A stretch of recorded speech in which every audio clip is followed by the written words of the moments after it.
코로나19 확산세가 빨라지는 가운데 어제 신규 발열자가 30만 명에 육박했습니다.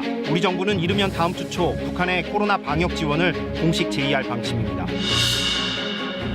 코로나19 유행을 거치면서 고혈압과 당뇨병 환자가 직전 해보다 각각 44만 명과 22만 명 증가했다는 통계가 나왔습니다. 감염을 우려해 병원 진료를 미룬 것도 주요 요인으로 꼽히고 있습니다. 우크라이나군이 제2의 도시인 하르키우에서 러시아군을 몰아내고 반격을 시작했습니다. 푸틴 러시아 대통령의 건강 이상설이 또다시 제기되고 있지만 크렘린궁은 부인하고 있습니다. 어제 평택 제천고속도로 안진터널에서 일어났던 4중 추돌 사고의 원인을 파악할 수 있는 영상을 KBS가 확보했습니다. 터널 교통사고는 해마다 5월 오후 시간에 가장 많이 발생하는 것으로 나타났습니다.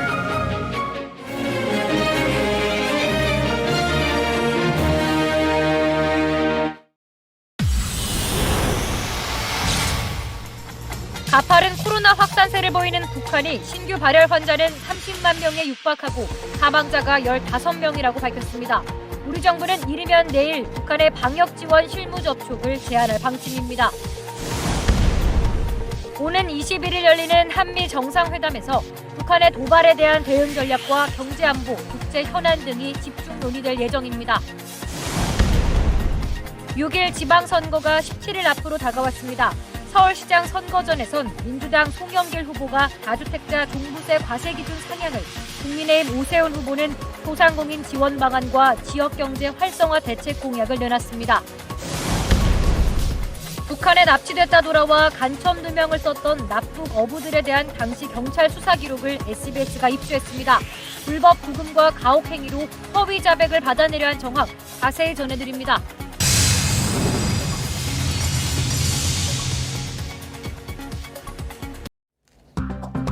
윤석열 정부가 제출한 36조 4천억 원 규모의 추경안 심사가 이번 주부터 국회에서 시작돼 여야의 공방이 예상됩니다. 내일 취임 후 처음으로 국회 시정연설에 나서는 윤석열 대통령은 추경안에 대한 조속한 처리와 협치를 당부할 것으로 보입니다. 오는 21일에 열리는 한미 정상회담의 의제는 북한 도발에 대한 대응 전략을 우선으로 경제안보와 국제기업 현안 등 3가지로 공개됐습니다. 모든 회담은 용산 대통령실에서 이루어지고 윤석열 대통령이 미국을 답방할 계획은 아직 없는 것으로 확인됐습니다. 6일 전국 동시지방선거 후보 등록이 지난주 금요일 마무리되면서 선거전 열기가 본격적으로 달아올랐습니다. 특히 최대 승부처인 수도권 격전지에 뛰어든 후보들은 유리한 고지를 선점하기 위해 지역 표심 공략에 나섰습니다.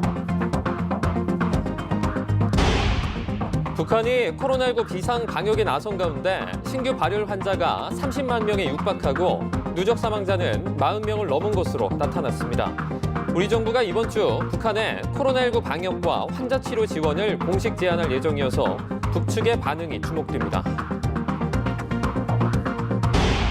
국내 코로나19 신규 환자가 이틀째 2만 명대를 기록하며 완만한 감소세를 이어갔습니다. 정부는 이번 주 확진자 격리 의무 해제를 포함한 일상회복 안착기 전환 여부를 집중적으로 논의합니다. 휴일인 오늘 쾌청하고 포근한 봄 날씨가 이어진 가운데 개방된 북악산 상책로에는 시민들이 나들이 나와서 푸르른 녹음을 즐겼습니다.